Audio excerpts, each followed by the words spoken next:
जब आमिर सर निकलेगा ना ग्लोब लेकर आना। स्टार्ट किया? स्टार्ट हो गया ये? चलो आप लेक्चर देखना, ठीक है?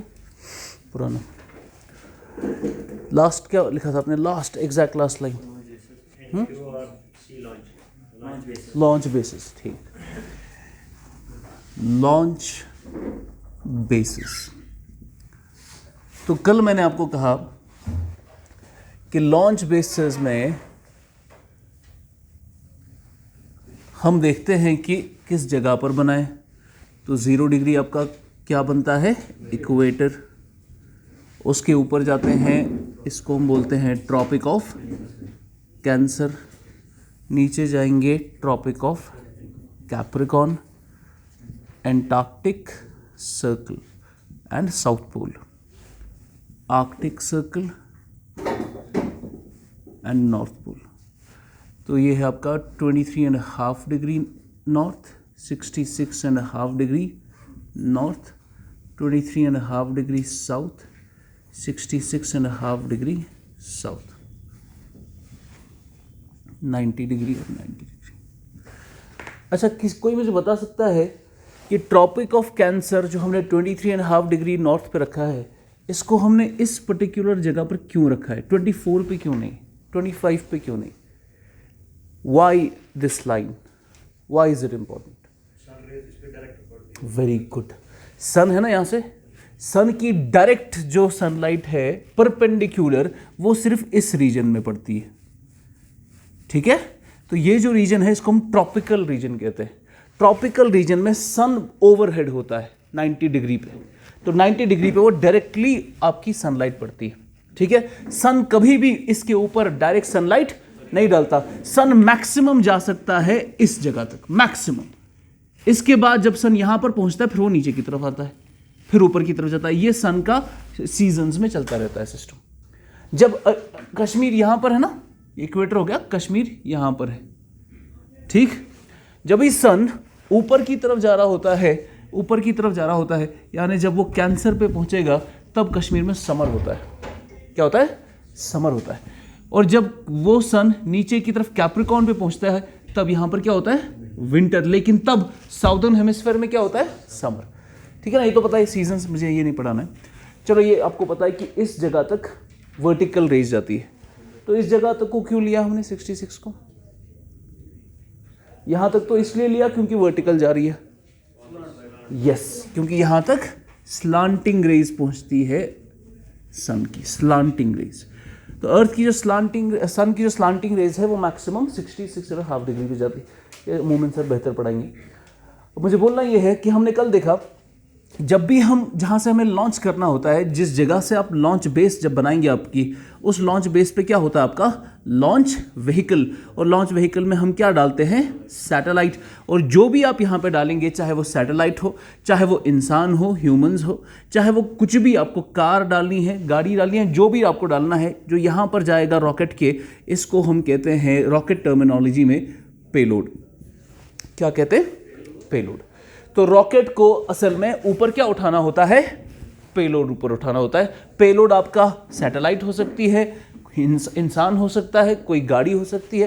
क्योंकि पहली बार हमने देखा 2018 में कि एक गाड़ी को ऊपर भेजा गया, गाड़ी को, ठीक है ना? वो हम पढ़ेंगे आगे किसने वो भेजा। फिलहाल के लिए इतना काफ़ी है कि इसको हम पेलोड कहते हैं। अब ये है आपका लॉन्च बेस यहाँ पर। तो हमने देखा कल कि लॉन्च बेस हम कहाँ पर लगाना चाहेंगे। तो मैंने आपको कल कहा कि हम लॉन्च बेस किसके नज़दीक लगाते हैं? इक्वेटर। क्योंकि इक्वेटर के नज़दीक दो चीज़ें हमें फ़ायदे देती है। एक, यहाँ पर ग्रेविटी क्या है? कम, और अर्थ की रोटेशनल स्पीड क्या है? ज़्यादा, ठीक है ना? कोई कह सकता है इक्वेटर पे ग्रेविटी कम क्यों होती है? ये तो हमने कल ही देखा कि पोल्स पे ग्रेविटी ज़्यादा होती है और रोटेशनल स्पीड कम होती है, तो कल देख लिया हमने। लेकिन ऐसा क्यों है? इक्वेटर पे ग्रेविटी कम क्यों है? इक्वेटर जो है ना, ये मतलब मोस्टली पानी से मतलब होने से बात होता है, और मार्स मतलब as compare to land continent. चुप गलत बात मत करो। और कोई? क्योंकि इक्वेटर पे रोटेशनल स्पीड तेज है ना। अब इमेजिन करो अब आपका ये अर्थ है बहुत तेजी से घूम रहा है, ठीक। अब तेजी से घूमने की वजह से स्पीड सबसे ज्यादा कहां पर है, यहां पर, ठीक है ना। तो तेजी पे घूमने की वजह से अर्थ का जो मास है वो बाहर की तरफ भागना चाहता है, इसको हम सेंट्रीफ्यूगल फोर्स कहते हैं। और ग्रेविटी इसको अंदर की तरफ खींचती है, इसको हम क्या कहते हैं, सेंट्रीपिटल फोर्स। सेंट्रीफ्यूगल फोर्स इतना ज्यादा हो जाता है कि ग्रेविटी कम हो जाती है उसकी वजह से। अर्थ के तेज तेज घूमने की वजह से जो बाहर का फोर्स है, तेज तेज घूमने की वजह से जो बाहर का फोर्स है वो इतना ज्यादा हो जाता है कि ग्रेविटी कम हो जाती है। तो यहां पर क्योंकि रोटेशनल स्पीड ज्यादा है, that is the only reason कि ग्रेविटी कम होती है। यहां पर रोटेशनल स्पीड ज्यादा नहीं है। कल शोर मत करो, लेट आए तो पीछे बैठा करो, ठीक है। यहां से तो अच्छी जगह थी। तो यहां पर क्या करते हैं हम, यहां पर आपकी रोटेशन स्पीड धीरे धीरे धीरे धीरे जाती है तो स्पीड कम होती है, तो ग्रेविटी ज़्यादा होती है। यहां पर स्पीड एकदम ऐसे तेज जाती है, इसकी वजह से एक बाहर का एक स्पिन मिलता है, इसकी सेंट्रीफ्यूगल फोर्स होगा, उसको अगर बैलेंस करना होगा सेंट्रीपिटल फोर्स करता है। यस, अगर ग्रेविटेशनल फोर्स भी अंदर की तरफ डोमिनेट होगा ना, ग्रेविटेशनल फोर्स डोमिनेट होगा। डोमिनेट तो होना चाहिए ना, बट द थिंग इज कि आपको देखना है कि अर्थ स्पिन कर रहा है। स्पिन करने की जो स्पीड है इवनली डिस्ट्रीब्यूटेड नहीं है, स्पिन करने की जो स्पीड है इक्वेटर पे ज़्यादा है, तो फ्यूगल फोर्स ज़्यादा पड़ता है। यहाँ पर ग्रेविटी डोमिनेट करती है नॉर्थ पोल पे। क्यों? क्योंकि वहाँ स्पिन तेज़ी से नहीं होता, ठीक है। जो आप कह रहे हैं ना कि ग्रेविटी डोमिनेट करनी चाहिए, वो पोल्स पे होता है। यहाँ पर डोमिनेट इसलिए नहीं होता बिकॉज स्पिन बाहर की तरफ ज़्यादा होता है और ये बैलेंस नहीं बैठता। डोंट कंसिडर इट कि जितना ग्रेविटी है उतना ही सेंट्रीफ्यूगल फोर्स होगा, नहीं। ये होना चाहिए जब आप ऑर्बिट में सैटेलाइट को डालते हैं, तब वो बैलेंस बैठना चाहिए। मैं आपको ऐसे बताऊंगा जब हम पढ़ेंगे ना अभी, why satellites remain in orbit, ये अलग टॉपिक है हमारा, कि सैटेलाइट घूमती है ना अर्थ के अराउंड, वो वहाँ पर क्यों रहती है, वो नीचे क्यों नहीं गिरती है। उसकी वजह है क्योंकि हमने उसका सेंट्रीपिटल फोर्स और सेंट्रीफ्यूगल फोर्स बैलेंस करके रखा होता है, तो वो वहाँ पर रहती है। अर्थ की सरफेस पे कोई बैलेंस नहीं होता है। अर्थ की सरफेस पे जो फ्यूगल फोर्स है वो ज़्यादा है इक्वेटर पे, इसकी वजह से ग्रेविटी कम हो जाती है, ठीक है ना। ये पढ़ेंगे, आपको और क्लियर होगा जब मैं सैटेलाइट्स की एग्जांपल दूंगा आपको। तो यहाँ पर हमें समझ आ गया कि ग्रेविटी क्यों होती है इक्वेटर पे कम, because of the centrifugal force. लिखो जरा ये एक लास्ट पॉइंट, आपने एंड का पॉइंट क्या लिखा था, क्या लिखा था, पढ़ो। Most launch vehicles take off from base on land and few are from sea. इसके ऊपर लिखा था ना इक्वेटर के नज़दीक होते हैं, वो लिखा था, नहीं लिखा था, चलो लिखो फिर।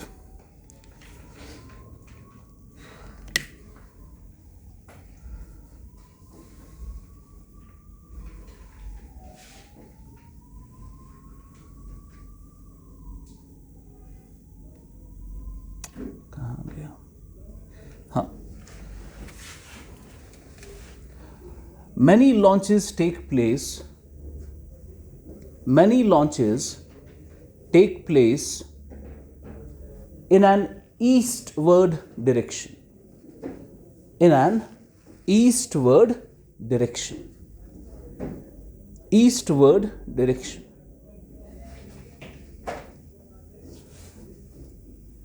Closer to equator.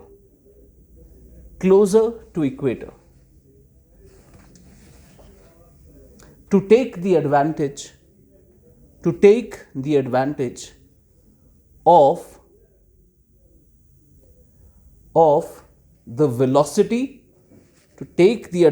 of the velocity, imparted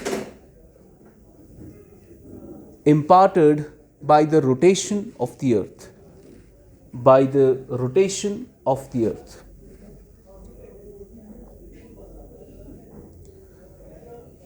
This velocity, bracket में लिखना, अच्छा ठीक है, this velocity is greater at the equator. This velocity is greater at the equator and decreases with increasing latitude.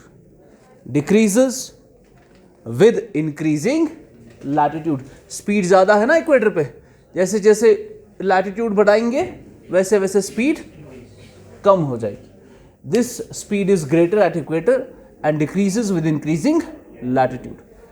उसके बाद फॉर एग्जाम्पल बस इतना रखो।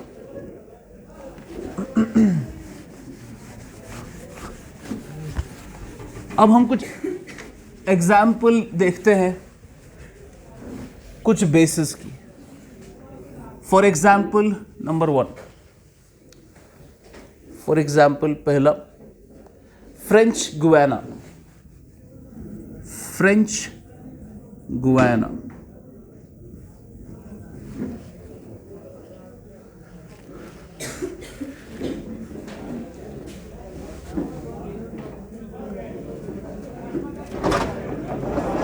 हाँ भाई, क्लास चल रहा है भाई, अब बड़े बच्चे हैं, क्लास चल रहा है, रिकॉर्डिंग चल रही है, थोड़ा बात मत करो।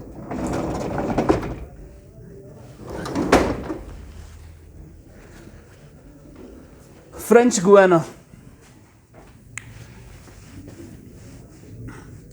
हम क्या चाहेंगे, इक्वेटर के नजदीक हो ना, तो फ्रेंच गुयाना की लोकेशन लिखो। फ्रेंच गुयाना है to be precise 5.2 degree north पे, 5.2 डिग्री नॉर्थ पे। ये आपका 0 डिग्री है ना अर्थ इक्वेटर, और 5 यानी 5 डिग्री इधर पे आपकी एक बेस है, लॉन्च बेस, जहां से हम लॉन्चेस करते हैं। ये किसकी लॉन्च बेस है? यूरोपियन स्पेस एजेंसी की, जिसको हम ESA कहते हैं, यूरोपियन स्पेस एजेंसी, बिल्कुल इक्वेटर के नजदीक 5.2 डिग्री पे। इक्वेटर के नजदीक होने की वजह से इसको जो पुश मिलता है ना, जो हमने कल देखा कि आपको पुश मिलता है एक, जैसे फॉर एग्जांपल हम यहां पर है बिल्कुल इक्वेटर के नजदीक, जरा एक ग्लोब होगा,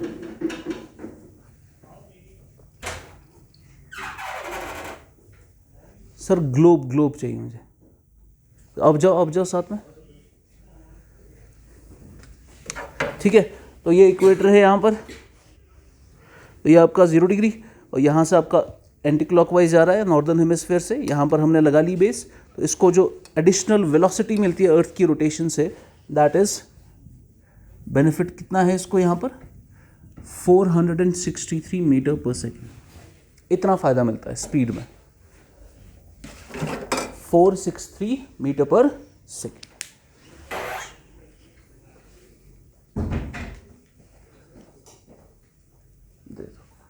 शाबाश, ये देखिए, ये है आपका इक्वेटर, ये इक्वेटर, तो अर्थ घूम रहा है ऐसे एंटी क्लॉकवाइज में, है ना, एंटी क्लॉकवाइज में, चाहे आप आगे से देख रहे हो, पीछे से देख रहे हो, यहाँ से देख रहे हो, यहाँ से देख रहे हो, हर जगह से इक्वेटर पे आपको सेम वेलोसिटी मिलेगी। तो आप चाहे यहाँ पर रखो तो आपको पुश मिलेगा, यहाँ पर रखो तो भी पुश मिलेगा। तो हम यहाँ पे जब लगाते हैं रॉकेट, जब लगाते हैं अर्थ की पुश की वजह से हम अपने रॉकेट को ईस्टवर्ड डायरेक्शन में ही घुमाते हैं, उल्टा नहीं घुमाते, क्योंकि रोटेशन यहाँ से हो रही है, आप उल्टा घुमाओ तो इससे फ़ायदा नहीं होगा।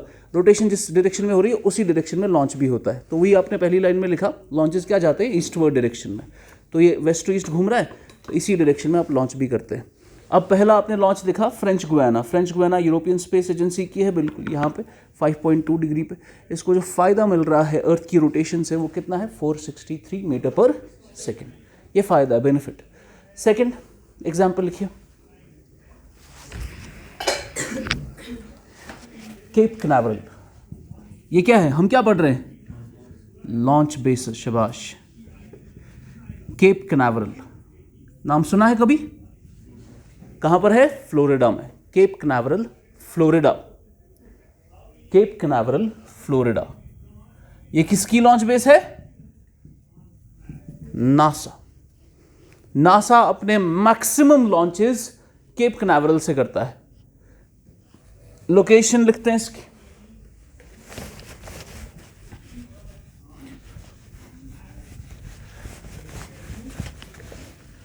लोकेशन है इसकी 28 डिग्री नॉर्थ पे। ये 5 डिग्री पे था, वो है 28 डिग्री नॉर्थ पे, केप कैनावरल फ्लोरिडा। और इसको जो फायदा मिलता है 28 डिग्री नॉर्थ पे, that is 328 metre per second, 328 metre per second उस पर्टिकुलर जगह पर। सर 410, सॉरी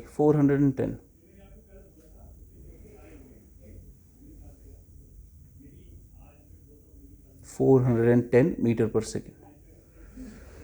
ओके, तीसरी एग्जाम्पल, ये बहुत फेमस है, तीसरी launch base, it is known as बाइकनूर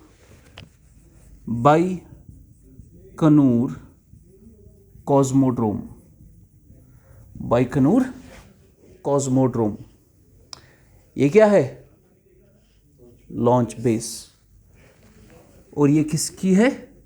48 degree north पे, ये है रशिया की,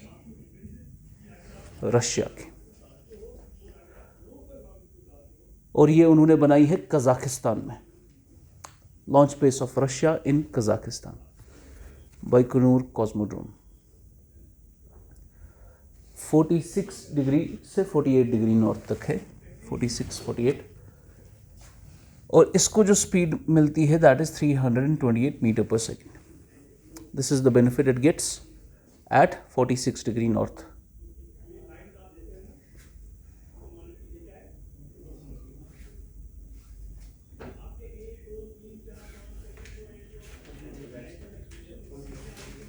$46 बस ये तीन है इंपॉर्टेंट। तो लॉन्च बेसिस में हमने देखा नंबर 1 5.2 डिग्री पे कौन सा था? फ्रेंच गुयाना, ठीक।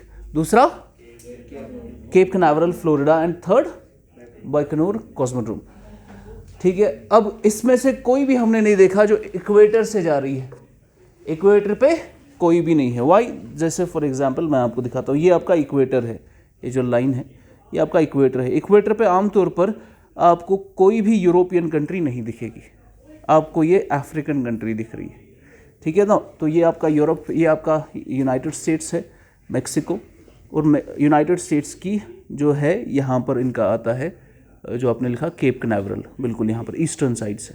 कल देखा ना, ईस्टर्न साइड से ही होती है सारी, क्योंकि अब यहाँ से आपका उड़ेगा रॉकेट, तो वो जब उड़ेगा ईस्ट डायरेक्शन में जाएगा, और अगर गिर भी गया तो पानी में गिरेगा, ठीक। उसके बाद आते हैं यहाँ आगे, दूसरा क्या लिखा आपने? French Guiana, it will somewhere around here, no it will somewhere around here 5.2 degree पे। तीसरा आपका कजाकिस्तान का, कजाकिस्तान यहाँ पर है, तो यहाँ पर कोई पानी नहीं है, रेगिस्तान से उन्होंने वो करा है, वो भी ईस्टवर्ड डायरेक्शन में भी जा सकता है, to get the benefit of the earth's rotation. These are 3। अब इंडिया की बात करें, इंडिया में भी कुछ बेसिस होंगी। इंडिया की मेजॉरिटी बेसिस इस साइड से, ठीक है ना, साउथ इंडिया में। जब यहाँ से लॉन्च करेंगे तो यहाँ से आपका बे ऑफ बंगाल आएगा। मेजॉरिटी जब भी हम लॉन्च करते हैं बे ऑफ बंगाल के साइड से ही करते हैं, और कभी कभार ज़रूरी नहीं। अब देखो यहाँ पर एक ऐसा फ़ायदा था, ईस्टवर्ड डायरेक्शन में जाने का फ़ायदा था कि आपको अर्थ की रोटेशन से फ़ायदा मिलेगा, ठीक है ना। कभी कभार क्या होता है कि हमें अपनी सैटेलाइट को अगर हमने ईस्टवर्ड डायरेक्शन में लगा लिया तो वो सैटेलाइट आपकी इधर ही घूमेगी, इसी लैटिट्यूड में। लेकिन हम कभी कभार चाहते हैं कि हमारी सैटेलाइट इक्वेटर के ऊपर रहे, ऊपर इक्वेटर के ऊपर। उसमें क्या फ़ायदा है वो कभी देखेंगे। लेकिन हम चाहते हैं कि सैटेलाइट अर्थ इंडिया से निकले, लेकिन वो इक्वेटर के ऊपर फिर अर्थ का चक्कर लगाए। इसको हम बोलते हैं जियो स्टेशनरी ऑर्बिट। जियो स्टेशनरी ऑर्बिट किसके ऊपर होता है? इक्वेटर के ऊपर। तो उस समय इंडिया जब लॉन्च करेगा वो ईस्टवर्ड डायरेक्शन में नहीं करेगा, वो साउथ डायरेक्शन में करेगा, ठीक है ना। वो पहले नीचे जाता है इक्वेटर की अराउंड, तो यहाँ से लॉन्च होता है, बिल्कुल इस एंगल पे लॉन्च जाता है, not exactly eastward but south east. तो साउथ ईस्ट डायरेक्शन में लॉन्च होता है, फिर जैसे ही वो इक्वेटर पे पहुँचता है फिर इक्वेटर पे वो अर्थ का चक्कर लगाता है, ठीक है ना, ऐसे ऐसे ऐसे कंटिन्यूसली। उसमें क्या फ़ायदा वो भी देखेंगे जब हम ऑर्बिट शुरू करेंगे। फिलहाल के लिए इतना ठीक है। अब इंडिया की बेसिस लिखिए, सब हेडिंग इंडियन बेसिस, इंडिया की launch basis.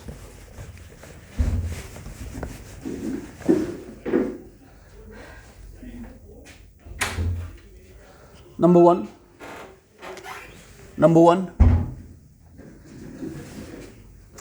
Vikram Sarabhai space centre, VSSC, Vikram Sarabhai space centre.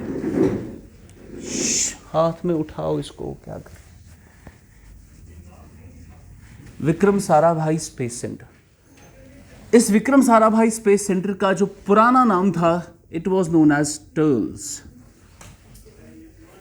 पुराना नाम, it was earlier known as TERLS. TERLS का full form Thumba equatorial rocket launching station. Thumba equatorial rocket launching station.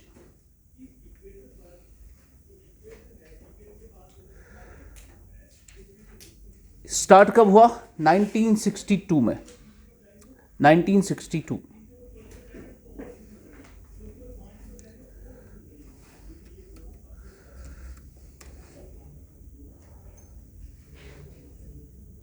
कहां पर है थुम्बा? थिरुवनंतपुरम। थिरुवनंतपुरम, साउथ इंडिया में। इसका अर्लियर नेम ये रखा था हमने, लेकिन हमने इसका नाम चेंज करके क्या रखा? Vikram Sarabhai space centre, in honour of this guy Vikram Sarabhai. ठीक है ना? He is considered father of Indian space programme. India का जितना भी स्पेस प्रोग्राम है, इट द टू पीपल, दो लोग थे that are responsible for India space programme. एक है Vikram Sarabhai and second is Satish Dhawan. Satish Dhawan. और इन्हीं दोनों का स्टूडेंट था APJ Abdul Kalam, the missile man of India. ठीक है ना? वो मिसाइल मैन है, उसने मिसाइलें बनाई हैं। ये लोग स्पेस में काम करते थे, रॉकेट्स पर। समझा? ये रॉकेट वाले हैं और मिसाइल वाले दूसरा हो गया, वो एपीजे। तो पहला आपका है विक्रम साराभाई स्पेस सेंटर। ये है आपका मेन स्पेस सेंटर इंडिया का। ईस्टर्न साइड से है, इस जगह पर थिरुवनंतपुरम से लॉन्च होता था। मेजॉरिटी आपकी यहीं से लॉन्चेस होते हैं, फिर यहीं से वो, जैसे अगर इक्वेटर के पास जाना है तो लॉन्च इस डायरेक्शन में होगा, फिर जाके वो इक्वेटर पे घूमेगा। अगर लॉन्च इस डायरेक्शन में होगा तो वो ऊपर वाले लैटिट्यूड में घूमेगा। कभी कभार हमें लॉन्च करना पड़ता है बिल्कुल परपेंडिकुलर ऐसे।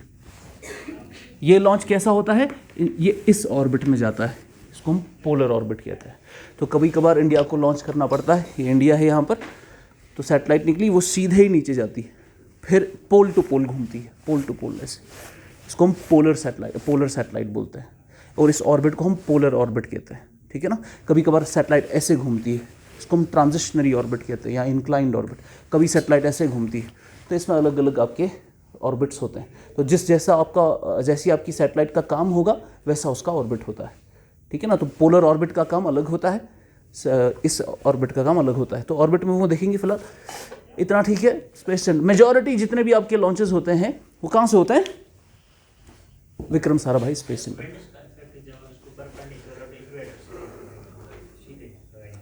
साउथ की तरफ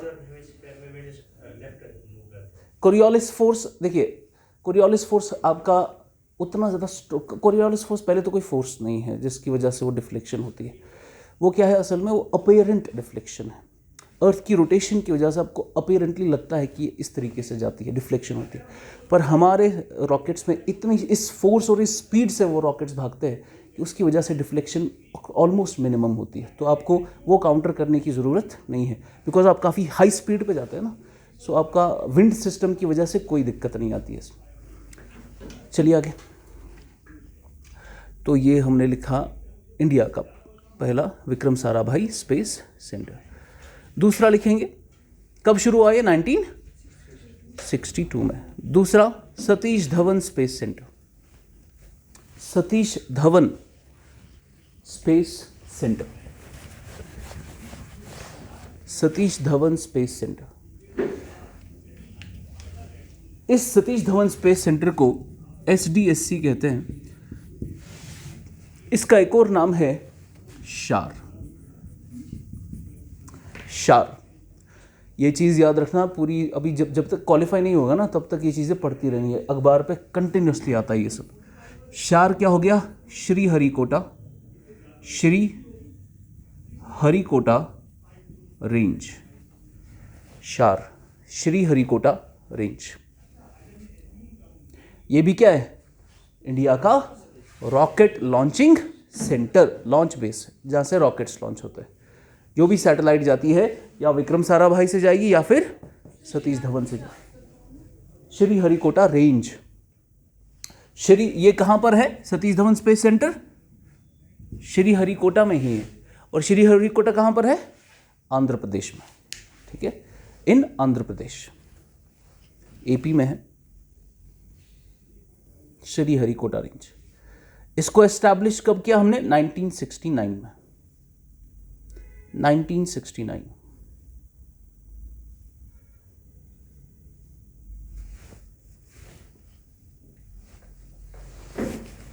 बस यही दो हमारे लॉन्च बेसिस है इंडिया में, ठीक है। दोनों क्या है? साउदर्न इंडिया में, इक्वेटर के नज़दीक और पानी के नज़दीक।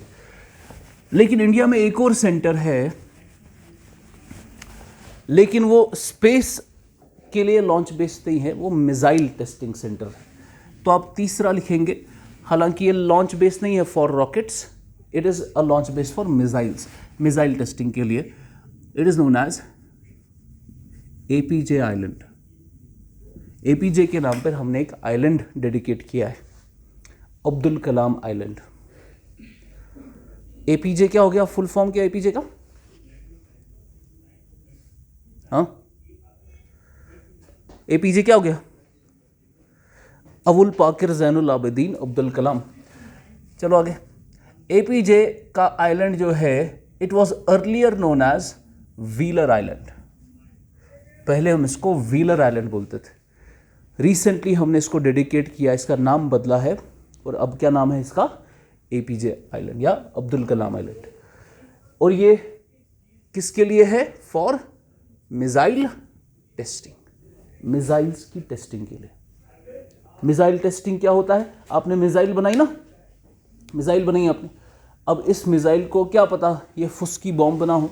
जैसे फॉर एग्जांपल हम बचपन में वो बंगोल ऐसा फट रहा हूँ, उसको जब जलाते थे तो स्वायत्त दादा, उसके बाद वो फटता नहीं था। तो वो कोई तो फ़ायदा नहीं है उसमें। बहुत बार ऐसा होता है मिसाइल बन गई वो, लेकिन वो टेस्टेबल नहीं है यार, वो फट नहीं रही। तो इसीलिए आपको टेस्ट, जब आपने मिसाइल बनाई तो उसको टेस्ट दिखाना है पूरी दुनिया को कि मैंने मिसाइल बनाई, मैंने टेस्टिंग भी कर चुका हूँ उसकी। तो हम ये सारी टेस्टिंग मिसाइल्स की कहाँ पर करते हैं? अब्दुल कलाम आइलैंड पे, ठीक है ना, missile testing centre in India.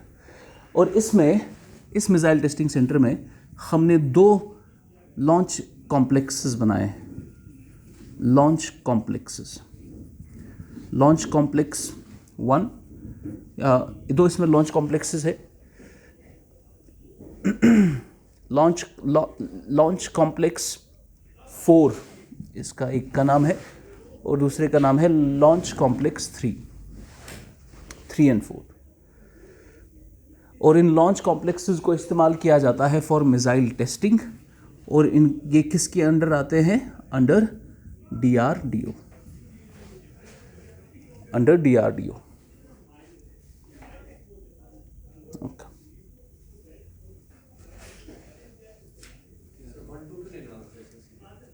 Launch complexes इससे पहले भी हमने बनाए थे 1, 2 वाले, फिर वो बंद हो गए फाइनली, फिर 3, 4 हमने ऑपरेट किया, ठीक है। कहाँ गया? चलो ये भी हो गया।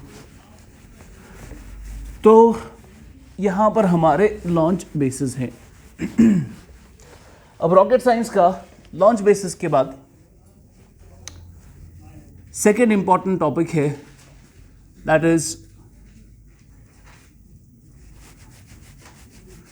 Rocket stages. Rocket stages, launch base clear हुआ सबको? एक चीज याद रखना, कभी कभार ऐसा पूछा जाता है, अब फॉर एग्जाम्पल हम हमेशा चाहेंगे इक्वेटर के नज़दीक हो क्योंकि फ़ायदे हैं वगैरह वो सब, लेकिन आप कभी कभार देखेंगे कि कंट्री क्या करती है, उसके पास 2 ऑप्शन होते हैं। एक कंट्री के पास, सपोज इंडिया की ही एग्जाम्पल है, इंडिया के पास अगर 2 ऑप्शन है, एक ऑप्शन यहाँ पर है और दूसरा ऑप्शन यहाँ पर है, और वो इन दोनों जगह से लॉन्च कर सकता है अपने स्पेस रॉकेट को, तो वो कौन सा वाला बेस लेगा? ये छोड़ो या ये वाला ले लो, ईस्टर्न साइड से 1 लेगा या 2? लॉन्च करना है, कहाँ से लेगा? अभी तक जितना भी हमने पढ़ा उसके नॉलेज के हिसाब से उसको क्या लेना चाहिए? इक्वेटर के नज़दीक है, पानी के भी नज़दीक है, कोई दिक्कत नहीं आएगी। लेकिन हम कभी कभार देखते हैं कि आपके पास ये अवेलेबल होता है लेकिन आप इसका इस्तेमाल नहीं करते, आप वन का इस्तेमाल करोगे। वजह क्या है? वजह ये है कि लोकेशन ही सब कुछ नहीं होता है, फैसिलिटीज़ भी होनी चाहिए वहाँ पर। यानी आपको रॉकेट जब बनता है तो यहाँ पर नहीं बनता ना, रॉकेट कहीं और बनता है, फिर रॉकेट को वहाँ तक पहुँचाना है, आपको प्रोपेलेंट चाहिए यानी फ्यूल चाहिए, वो तो यहाँ नहीं बनेगा, ये तो बस लॉन्च बेस है, यहाँ से तो सिर्फ हम लॉन्च कर सकते हैं, फैक्ट्री तो कहीं और होगी, वहाँ तक आपको प्रोपेलेंट पहुँचाना है, फ्यूल पहुँचाना है, रॉकेट के कंपोनेंट्स पहुँचाने हैं, वहाँ पर रेलवे होनी चाहिए, वहाँ पर रोड्स होने चाहिए, वहाँ पर फैसिलिटीज़ होनी चाहिए, तभी जाके वो लॉन्च बेस सक्सेसफुल हो सकती है। तो इतना ही नहीं है कि लॉन्च बेस की लोकेशन है तो ठीक है वहाँ पर कर लो, वहाँ पर पूरा उसके इर्द गिर्द इंफ्रास्ट्रक्चर बनाना पड़ता है, ठीक है ना। तो इसमें आपको तो location is one of the factors, साथ में infrastructure is an important factor, उसके बगैर लॉन्च बेस काम नहीं करेगी। बिकॉज आपको एक क्लियर, जैसे फॉर एग्जांपल रॉकेट को लॉन्च करने के लिए हमें जिस फ्यूल की ज़रूरत होती है, हम GSLV-3 में एक फ्यूल इस्तेमाल करते हैं जो -253 डिग्री सेल्सियस पे होता है। यानी अगर उसका टेम्परेचर बढ़ा, फ्यूल ख़त्म। तो आपको उसको मेंटेन करना है ना इस टेम्परेचर पे, और अगर आपकी लॉन्च बेस में ऐसी मेंटेनेंस करने के लिए कोई फैसिलिटी ही नहीं है तो आपका लॉन्च बेस ये काम नहीं कर सकता। आपको इंफ्रास्ट्रक्चर बिल्ड करना है, स्टोरेज कैपेसिटी बनानी है प्रोपेलेंट्स के लिए। सो दैट इज़ अनदर ये इंपॉर्टेंट थिंग, ये मैंने नोट्स में दिया है, you don't need to write it. आगे बढ़ते हैं, रॉकेट स्टेजेस। रॉकेट स्टेजेस ये बहुत इंपॉर्टेंट टॉपिक है, रॉकेट स्टेज। अब देखो, जब हमने रॉकेट्स बनाए शुरू में तो हमारा रॉकेट कुछ ऐसा दिखता था। इसमें इस पूरी जगह पर आपका एक अभी के लिए मान लो प्रोपेलेंट जाता है, प्रोपेलेंट आपका फ्यूल ही होता है 2 सेकंड के लिए। असल क्या फ़र्क है मैं बाद में बताऊंगा, इसके बाद हमारा वही टॉपिक है। तो इस जगह पर क्या जाता है? फ्यूल जाता है, ठीक है ना। और यहाँ से फ्यूल जल के नीचे जाएगा, न्यूटन का थर्ड लॉ इसको थ्रस्ट देगा, ऊपर की तरफ उठेगा। सैटेलाइट कहाँ जाएगी? यहाँ पर। कभी कभार आप देखते हैं ना कि यहाँ से भी होते हैं रॉकेट्स, एक कुछ ऐसे होते हैं या नहीं? इनको हम क्या कहते हैं? These are known as strap on boosters. Strap on boosters, ये आपका होता है कोर बूस्टर, ये होता है कोर बूस्टर। असल आपका रॉकेट ये बीच वाला, और ये दाएं बाएं जितने भी आप लगाएंगे, 2 लगाएंगे, 4 लगाएंगे, 6 लगाएंगे, हमने 6 तक लगाए। जितना वजन होगा उतने आपको स्ट्रैप ऑन बूस्टर्स लगाने पड़ेंगे, उतना बड़ा रॉकेट बनाना पड़ेगा जितनी सैटेलाइट का वजन होगा, ठीक है? ओके। अब यहां पर ये जो इस फिलहाल के लिए मान लो कि हमने स्ट्रैप ऑन बूस्टर्स नहीं लगाया, हमारे पास एक सिंपल सा रॉकेट है, और इस रॉकेट के पूरे इस एरिया में हम प्रोपेलेंट लगाते थे, और जब ये जलता था तो पूरा जलता है एक साथ, और पूरा जब जलने लगा, सपोज इसको हम फ्यूल टैंक भी बोलते हैं, फ्यूल टैंक भी बोलते हैं। तो पूरी फ्यूल टैंक में फ्यूल जलने लगा और वो नीचे की तरफ कंबशन होके नीचे की तरफ जा रहा है और हमारा रॉकेट ऊपर की तरफ उठ रहा है। फिर जो आपका वो था USSR का जो साइंटिस्ट था कॉन्स्टेंटिन tsiolkovsky, उसने क्या कहा कि आप इस पूरे रॉकेट में इस पूरी स्टेज को, इस पूरे फ्यूल टैंक को इस्तेमाल क्यों कर रहे हो? बिकॉज जैसे ही 100 किलोमीटर 200 किलोमीटर आपका रॉकेट ऊपर उठता है, उसमें फिर फ्यूल ख़त्म हो जाता है और आधी जगह ज़ाया हो जाती है उससे। तो उसने क्या कहा, आप क्या करो, आप इस फ्यूल टैंक को क्या करो, डिवाइड करो स्टेजेस में, और हर एक स्टेज में अपना रॉकेट इंजन रखो, रॉकेट इंजन रखो, रॉकेट इंजन रखो। हर एक स्टेज में अपना फ्यूल डालो, फ्यूल डालो और फ्यूल डालो, हर एक स्टेज में, ठीक। तो सबसे पहले अब जब जलेगा रॉकेट तो पहली कौन सी? पहली इसको हम बोलते हैं स्टेज 1, ये पहली स्टेज, ये दूसरी स्टेज और ये तीसरी स्टेज। अब जब आपका कंबशन होगा, पहला कंबशन कहाँ होगा? फर्स्ट स्टेज में, ये आपने बचा लिया। जब फर्स्ट स्टेज में कंबशन हो गया तो ऐसे ये मैं बनाता हूँ, ये सरफेस है, first stage, second stage and third stage. अब कंबशन हो गया, फर्स्ट स्टेज जल रही है, अब रॉकेट उठने लगा, रॉकेट ईस्टवर्ड डायरेक्शन में जा रहा है ना, तो इस उठने लगा। अब रॉकेट यहाँ पर है, थर्ड, सेकेंड और फर्स्ट। अब फर्स्ट स्टेज जो है वो ख़त्म हो गई। इसमें जो पहला फ्यूल था ये पूरा भर के था, ये सब भर के है, पहले हमने इसको जलाया, अब ये जलकर आपका ख़त्म हो गया। जब ये ख़त्म हो गया तो हम फर्स्ट स्टेज को क्या कर देते हैं? इजेक्ट। इसको निकाल देते हैं रॉकेट से। तो फर्स्ट स्टेज खत्म हो गई। जैसे ही फर्स्ट स्टेज खत्म होकर इजेक्ट होकर नीचे गिर जाती है समंदर में, तो हम सेकेंड स्टेज को इग्नाइट करते हैं। सेकेंड स्टेज में अपना रॉकेट इंजन है ना, और इसको अपना रॉकेट फ्यूल भी है। तो सेकेंड स्टेज जलने लगेगी, रॉकेट आगे जा रहा है, आगे जा रहा है, आगे जा रहा है, फिर आपका सेकेंड स्टेज भी खत्म हो गया।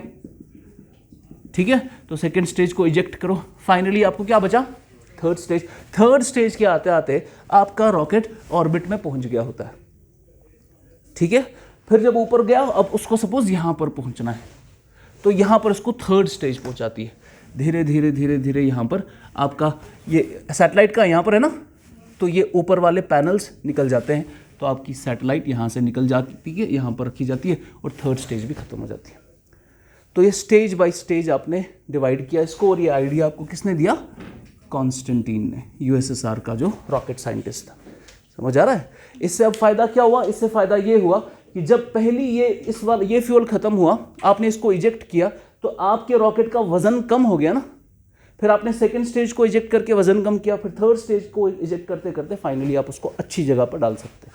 जब से हमने ये स्टेजेस का सिस्टम शुरू किया है, तब से हम भारी भारी सैटेलाइट्स ज़्यादा दूर तक ले जा पाते हैं। क्यों? क्योंकि अब आपके रॉकेट का वजन कम हो गया जैसे जैसे स्टेजेस इजेक्ट होती है। समझ आ रहा है?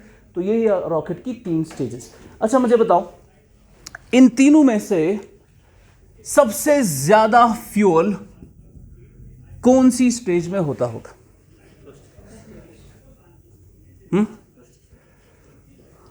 शाबाश, फर्स्ट वाली। क्यों? स्टार्ट होता है मतलब यहीं से।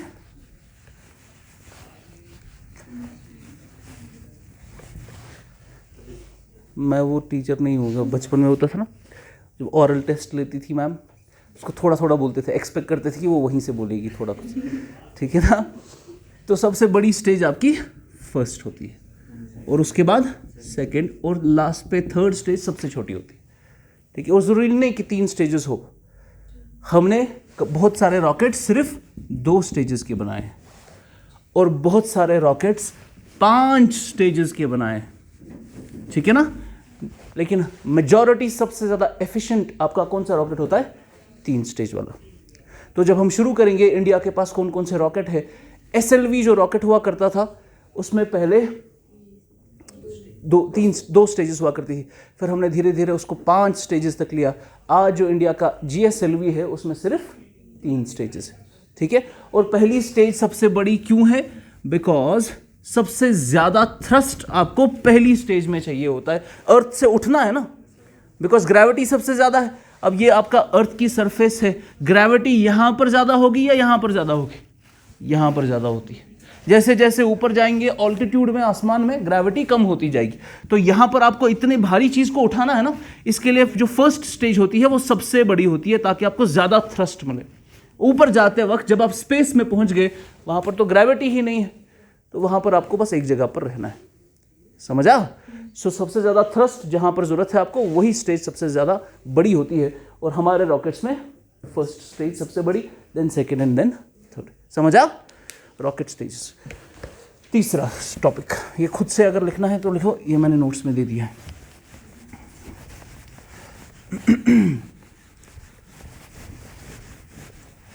नंबर 3, तीसरा इंपॉर्टेंट टॉपिक है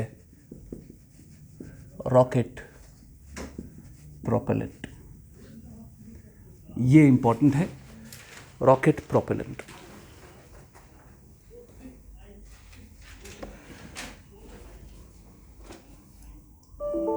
अरे यार,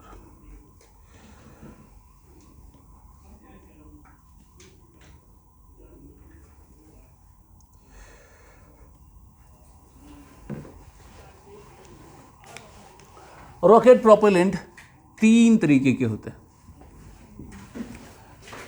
कोई बोल सकता है कौन कौन? हाँ, जोर से। Solid propellant, liquid and hybrid. Solid, liquid and hybrid.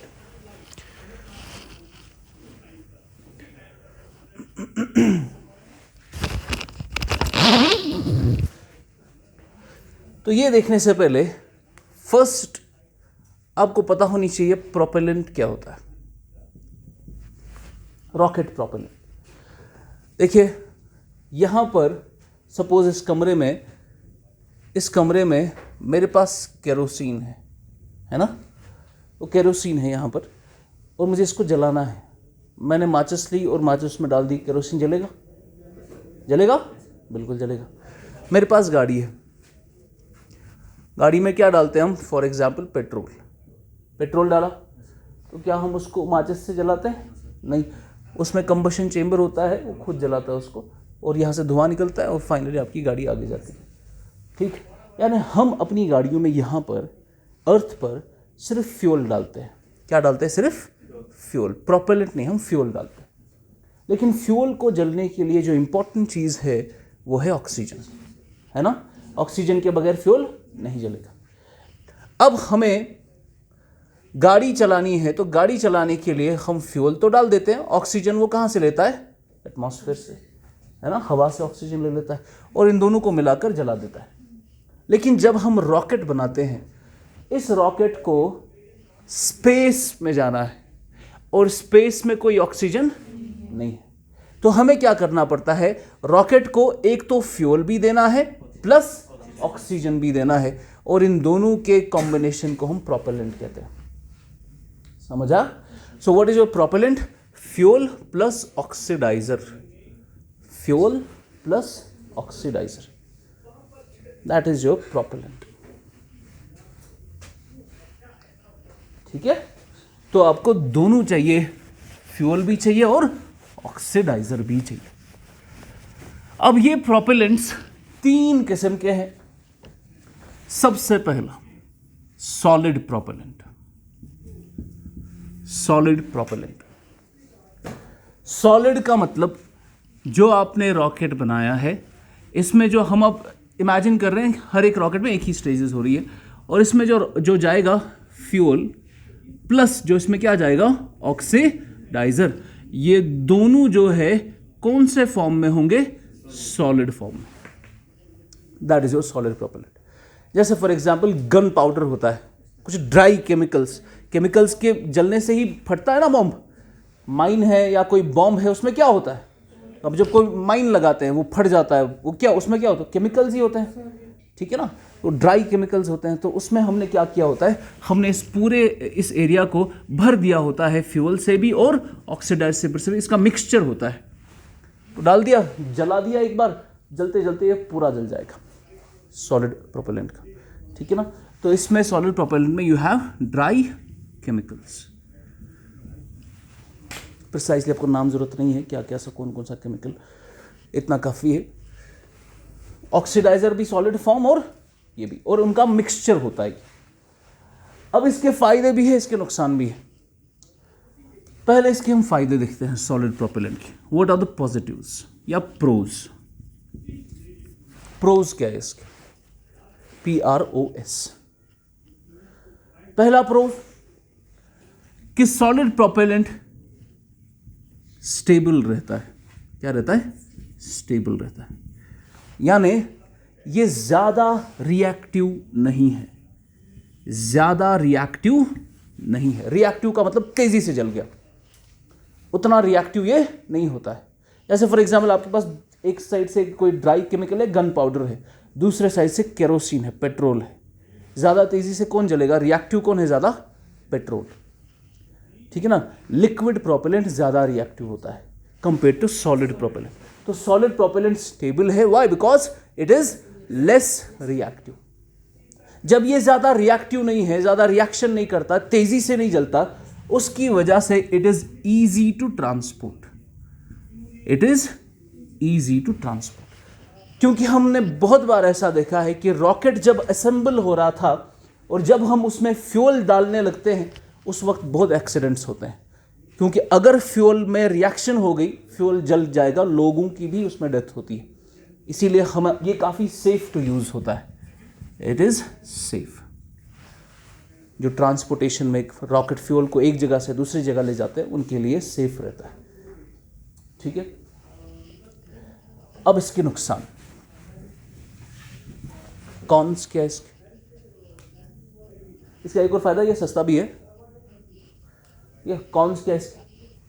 पहला कॉन इसका ये है कि आपने ये रॉकेट में जब सॉलिड प्रोपेलेंट डाल दिया, फ्यूल एंड ऑक्सीडाइजर, और इसके ये आपका जो पूरा एरिया है इसको हम, ये फ्यूल टैंकर है ना, प्रोपेलेंट का टैंकर है, ये टैंकर जब जलता है ये इसी कंबशन चेंबर में जलता है। तो यही इसका कंबशन चेंबर भी होता है जहाँ पर फ्यूल जलता है। तो यही जहाँ पर प्रोपेलेंट रखा जाता है वही जगह उसका कंबशन चेंबर बनती है। आपने यहाँ पर प्रोपेलेंट डाला और इसको इधर ही जलाया और इधर ही ये पूरा जलेगा, यही इसका क्या बन गया? Combustion chamber. ठीक है।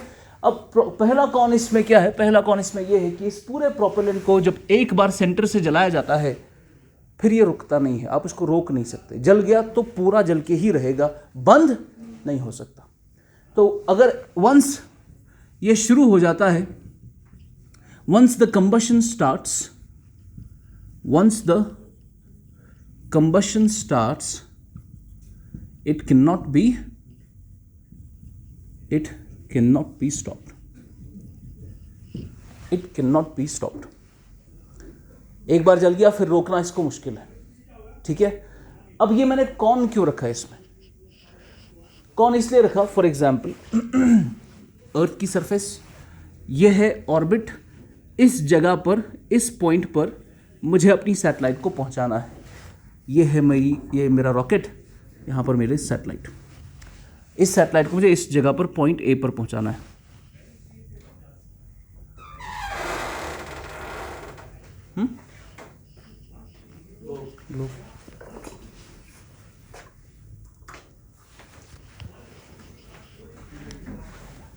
अब देखो, अगर मैंने इस रॉकेट में सारे स्टेज में सॉलिड प्रोपेलेंट इस्तेमाल किया और मैंने इसको जला लिया, जलने के बाद क्या ये रुकेगा? जब ये रुकेगा नहीं तो ये उड़ रहा है और मेरा टारगेट मिस भी हो सकता है, क्योंकि मैं इसको रोक नहीं सकता, ब्रेक नहीं लग सकती इसमें। ठीक है ना। तो मुझे बराबर इसको यहाँ पे लेना था।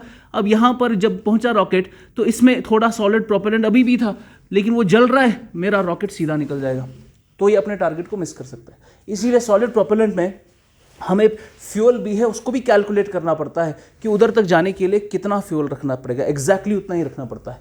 अगर ज़्यादा हुआ तो टारगेट मिस हो सकता है।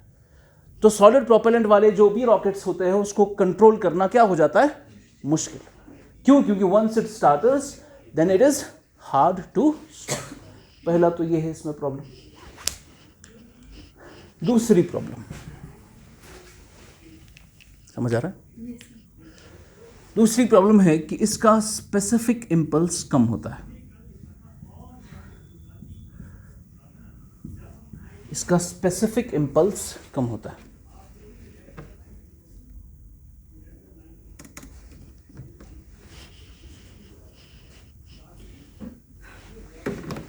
स्पेसिफिक इंपल्स, अब ये स्पेसिफिक इंपल्स क्या है?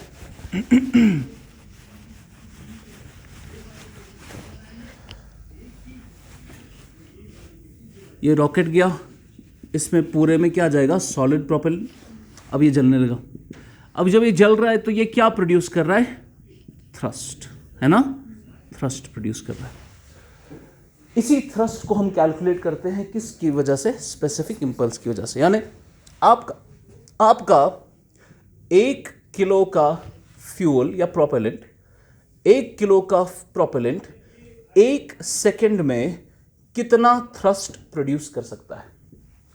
1 किलो का प्रोपेलेंट 1 सेकेंड में कितना थ्रस्ट प्रोड्यूस कर सकता है?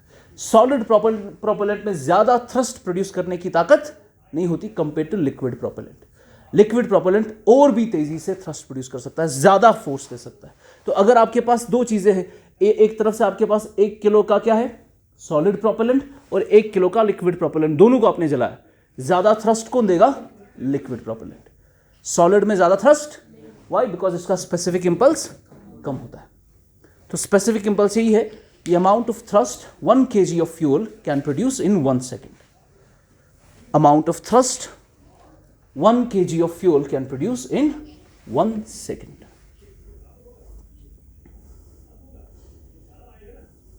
Amount of thrust 1 kg of fuel can produce in 1 second.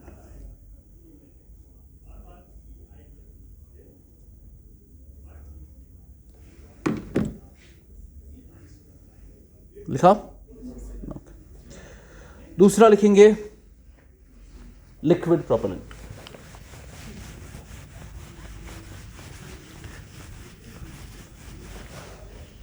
Liquid propellant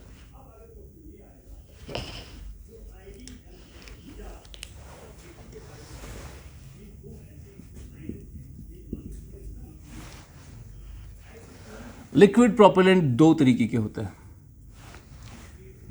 एक को हम कहते हैं पेट्रोलियम बेस्ड और दूसरे होते हैं cryogenic. Petroleum based and cryogenic, या क्रायोजेंस भी कहते हैं इसको, क्रायोजेंस। ओके, पहले लेते हैं लिक्विड प्रोपेलेंट क्या है। फिर से ये आपका रॉकेट। अभी क्या हमने देखा, सॉलिड प्रोपेलेंट हमने पूरे फ्यूल में डाला, पूरे टैंकर में, और जलाया तो पूरा जल गया। लेकिन अब ये लिक्विड प्रोपेलेंट है। लिक्विड प्रोपेलेंट के प्रोस भी है और कॉन्स भी, इसके फायदे भी है, नुकसान भी है। तो लिक्विड प्रोपेलेंट क्या है, उसमें आपका क्या होगा, इसमें आपका फ्यूल और ऑक्सीडाइजर किस फॉर्म में होगा, लिक्विड फॉर्म में होगा। यही है लिक्विड प्रोपेलेंट। तो पहला हम लेंगे लिक्विड प्रोपेलेंट में बेसिक्स क्या है। हम इसको सॉलिड प्रोपेलेंट की तरह पूरे टैंकर में नहीं डालते, हम इसके लिए अलग चेंबर्स बनाते हैं। ये एक चेंबर, ये दूसरा चेंबर। यहां पर जाएगा फ्यूल, यहां पे जाएगा ऑक्सीडाइजर, लिक्विड प्रोपेलेंट, ठीक। और ये हो गया मेरा नीचे वाला एरिया कंबशन चेंबर, यहां पे जलेगा fuel, combustion chamber.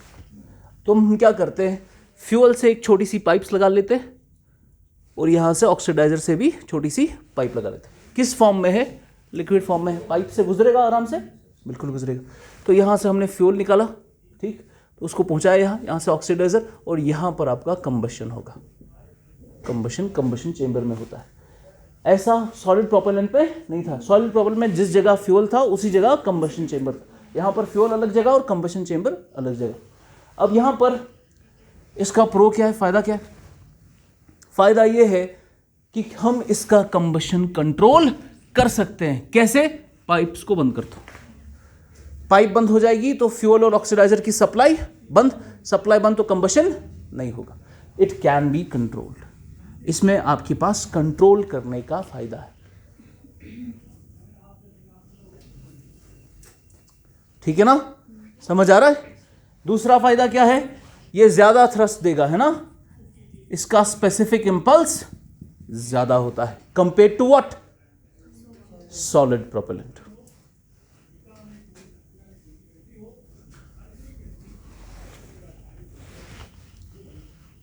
Solid propellant. कुछ नुकसान भी है इसके। पहला नुकसान, compare to solid propellant it is highly reactive. ये रिएक्टिव है, इसमें एक्सीडेंट्स होने के ज्यादा चांसेस है। स्टेबल नहीं रहता ये उतना, हाईली रिएक्टिव। तो ट्रांसपोर्टेशन और स्टोरेज में क्या आएगी, दिक्कत आएगी ना, आएगी या नहीं? So it is difficult to transport and store. It is difficult to transport and store.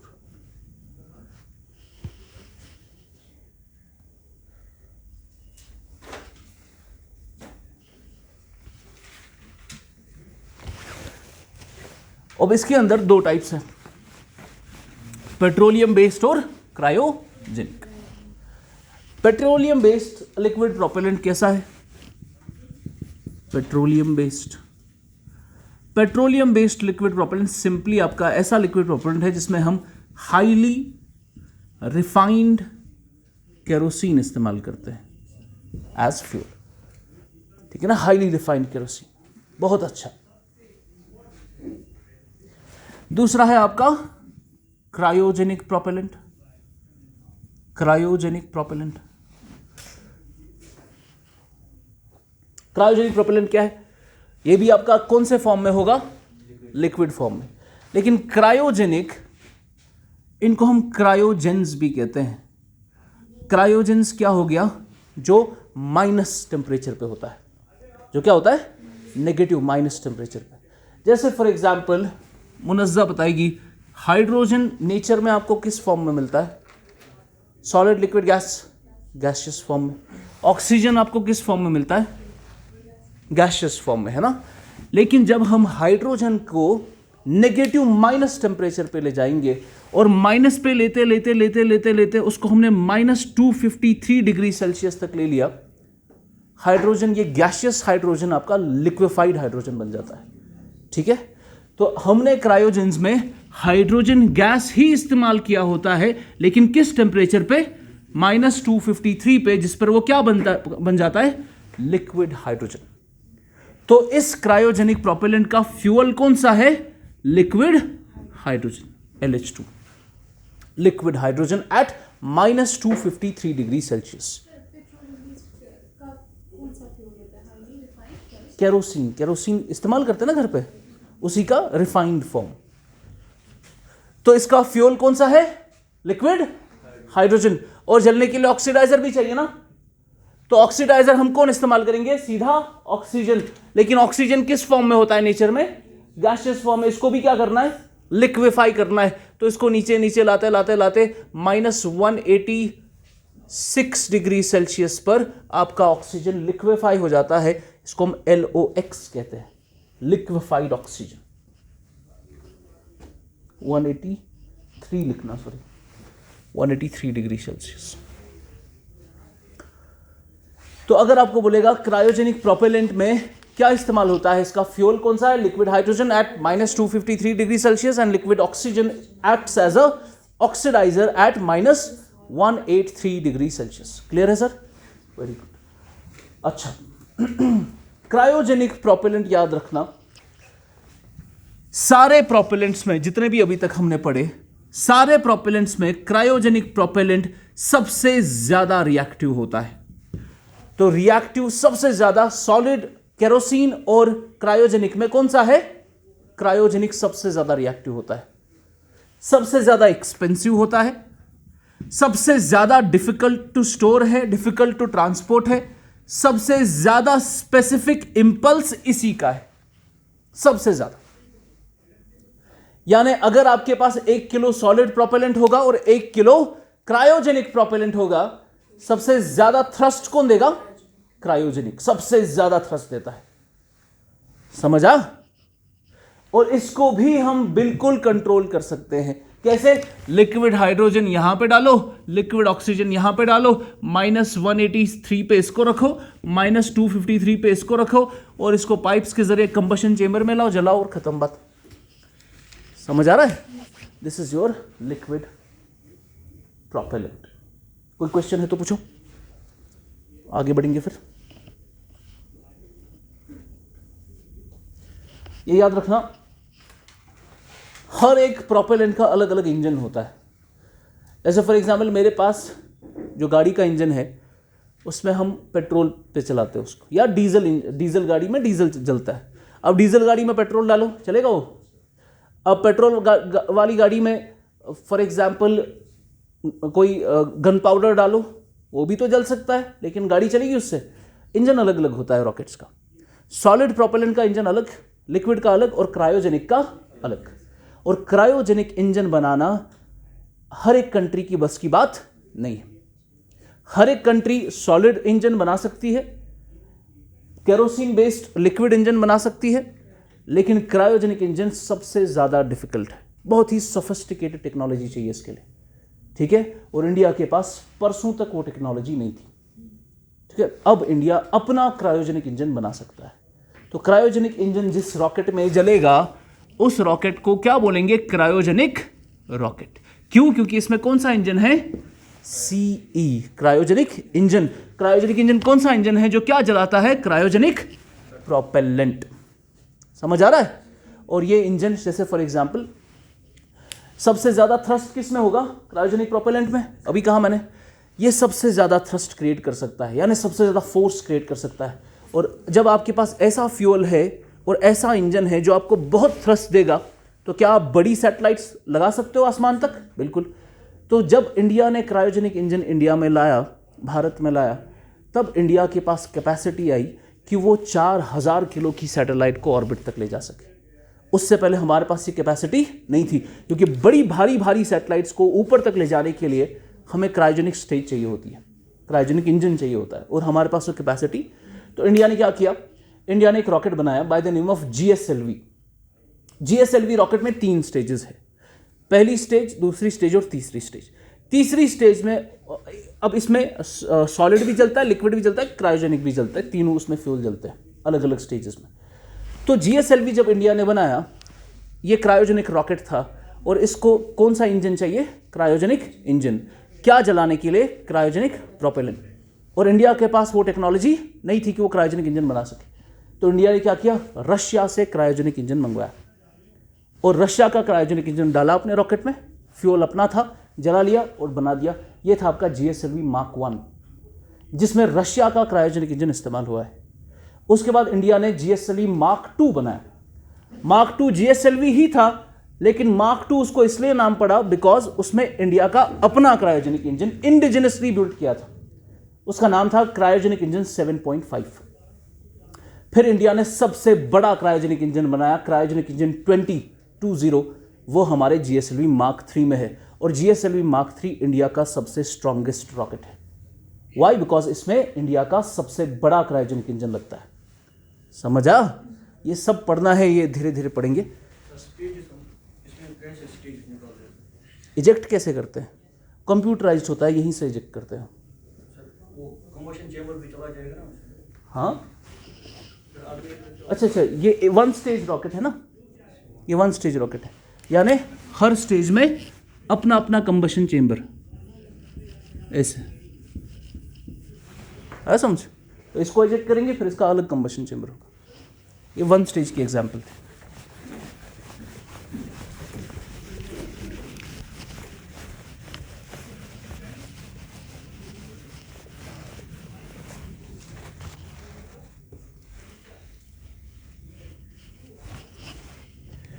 Question, ये 3 स्टेज रॉकेट है, first, second and third. Suppose this is GSLV, India का 3 स्टेज का रॉकेट। और GSLV में तीनों फ्यूल्स इस्तेमाल होते हैं, सॉलिड, लिक्विड और क्रायोजेनिक। ठीक है ना? लिक्विड को मान लेना केरोसिन वाला लिक्विड, ठीक, ये भी लिक्विड ही होता है, लेकिन इसको अलग से बोलते हैं हम क्रायोजेनिक। बताओ कौन सी स्टेज में कौन सा फ्यूल जाना चाहिए? पहले वाले में, फिर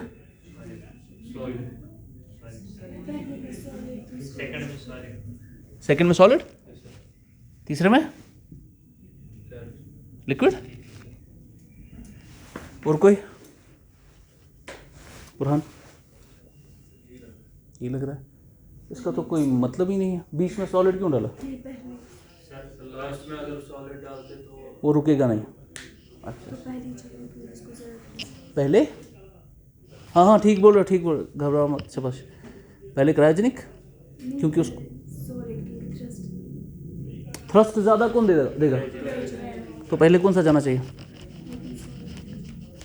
पढ़ा है कहीं पे? शाबाश, बोलो।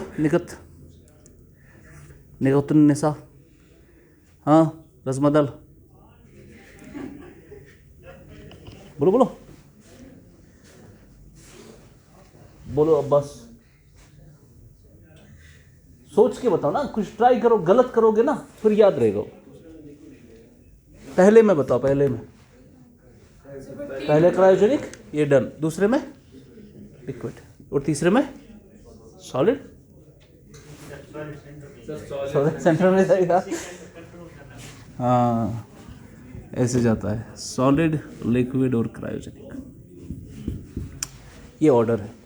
पहली स्टेज में हमेशा सॉलिड जाता है। वो मुझे कंप्लीट करने दो। सॉलिड क्यों जाता है पहली स्टेज में? क्यों? इसका स्पेसिफिक इंपल्स क्या है? कम, लेकिन ये सस्ता है ना, चीपर। मैंने बोला सबसे बड़ी स्टेज कौन सी है? पहली स्टेज सबसे बड़ी है। तो सॉलिड का नो डाउट इसका स्पेसिफिक इंपल्स कम है, लेकिन हमने पहली स्टेज बड़ी रखी है ना, इसीलिए कि ज्यादा फ्यूल डालो उसको, ठीक है। तो ज्यादा फ्यूल जाएगा तो सॉलिड जाएगा, और जलेगा जब तो जल सकता है ऊपर, हमें रुकाने की इसको जरूरत नहीं है। और सबसे बड़ी स्टेज यही होती है, तो पहली में हम सॉलिड डालते हैं। नो डाउट इसका स्पेसिफिक इंपल्स कम रहता है। क्रायोजेनिक अगर बड़ी स्टेज में जाएगा तो वो बहुत महंगा रॉकेट हो जाएगा आपका, ठीक है। इसीलिए हम पहले में क्या डालते हैं, सॉलिड। आखिरी में क्रायोजेनिक डालते हैं। व्हाई? बिकॉज आखिरी की स्टेज क्या होती है, सबसे छोटी स्टेज, और क्रायोजेनिक इंजन काफी एक्सपेंसिव फ्यूल है, ठीक है ना, काफी एक्सपेंसिव टेक्नोलॉजी है। और क्रायोजेनिक में सबसे ज्यादा कंट्रोल आपको मिलता है, रॉकेट को कंट्रोल करने का जो तरीका है वो सबसे ज्यादा क्रायोजेनिक में मिलता है आपको, क्योंकि ऊपर आपको सैटेलाइट एक पर्टिकुलर जगह पे लगानी है ना, उसके लिए आपको कंट्रोल चाहिए, और वो कंट्रोल सबसे ज्यादा कौन देगा, क्रायोजेनिक इंजन। इसीलिए थर्ड स्टेज में क्या जाता है, हमेशा क्रायोजेनिक जाता है, ठीक है ना। अगर 3 फ्यूल इस्तेमाल करने होंगे, वरना हम अगर 2 फ्यूल होंगे तो ऐसे जाएगा सॉलिड लिक्विड। कभी एक ही फ्यूल होता है, सॉलिड सॉलिड सॉलिड, कभी होता है लिक्विड लिक्विड, तो जरूरी नहीं है मैं कह रहा हूं, लेकिन अगर 3 आपके फ्यूल्स है, सॉलिड लिक्विड और क्रायोजेनिक, तो उसका ऐसा फॉर्मेशन होता है, पहले सॉलिड फिर लिक्विड फिर क्रायोजेनिक। समझा? ओके।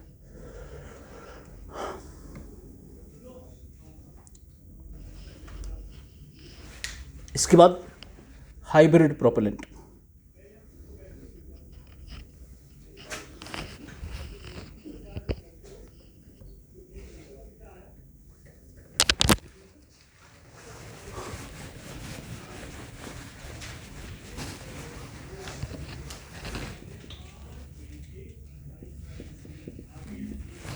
हाइब्रिड नाम ही बोल रहा है ये, इसमें मिक्स होगा कुछ, है ना, हाइब्रिड। मुझे बताओ सॉलिड वाले में क्या प्रॉब्लम थी, उसको कंट्रोल नहीं किया जाता था, ये प्रॉब्लम थी उसमें। हमने हाइब्रिड प्रोपेलेंट की टेक्नोलॉजी की वजह से वो प्रॉब्लम ही खत्म कर दी। कैसे? हमने कहा कि एक काम करो, ये 1 स्टेज रॉकेट है, ठीक है, मैं 1 स्टेज रॉकेट बता रहा हूं आपको। एक काम करो, इस पहली स्टेज में 2 चेंबर्स बना लो, 2 चेंबर्स। एक में क्या जाएगा, फ्यूल, दूसरे में ऑक्सीडाइजर।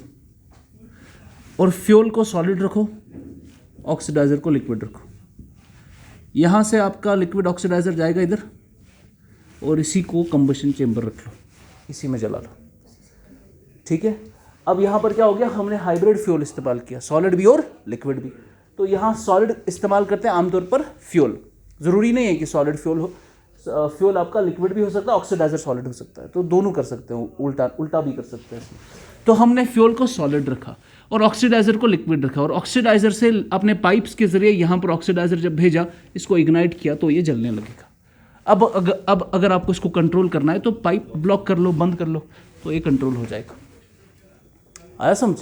तो ये आपका हाइब्रिड प्रोपेलेंट, जिसमें सॉलिड और लिक्विड दोनों जलता है, समझा। लेकिन आमतौर पर ये इस्तेमाल नहीं करते हैं, लेकिन टेक्नोलॉजी है। This completes your propellants used in rocket. अगला टॉपिक है हमारा सबसे ज़्यादा मुश्किल टॉपिक स्पेस टेक्नोलॉजी का, और सबसे ज़्यादा कंफ्यूजिंग, ऑर्बिट्स। अब आपको कल से हम पढ़ेंगे कि ऑर्बिट किस किस तरीके के होते हैं, हर ऑर्बिट में क्या क्या फ़ायदा है, हर ऑर्बिट में कौन कौन सी सैटेलाइट जाती है, वगैरह वगैरह, ठीक है। सवाल लिखो।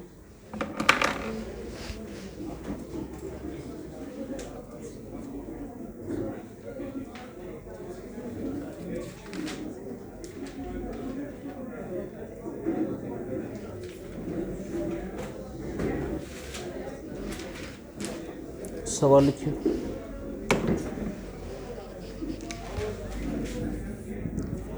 What is cryogenic technology? What is cryogenic technology?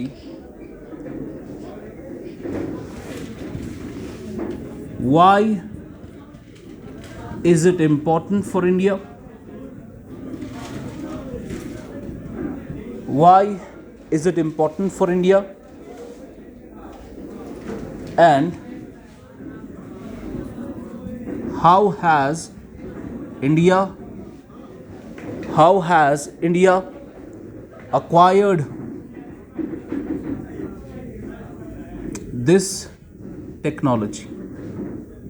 Examine 250 examine.